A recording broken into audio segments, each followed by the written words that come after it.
Maka Allah katakan apa? Ulaika yujzaunal ghurfah. Mereka itu adalah orang-orang yang akan diberikan al-ghurfah. Apa itu al-ghurfah? Surga. Kalau semuanya bisa mengikuti karakter ibadur rahman ini.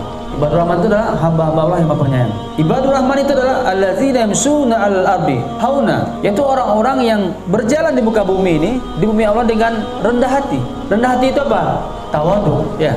Tawadu. Walaupun mungkin dia orang yang kaya secara harta, atau apalagi kalau dia orang-orang berilmu, maka akan semakin nampak rasa tawadunya kepada Allah Subhanahu wa taala. Jadi ibadur rahman, hamba Allah penyayang ini, dia tidak akan sombong dengan hartanya, karena dia tahu harta inilah titipan dari Allah, harta inilah amanah dari Allah, harta ini yang halal saja nanti dihisab, yang haramnya nanti diazab. Betul enggak?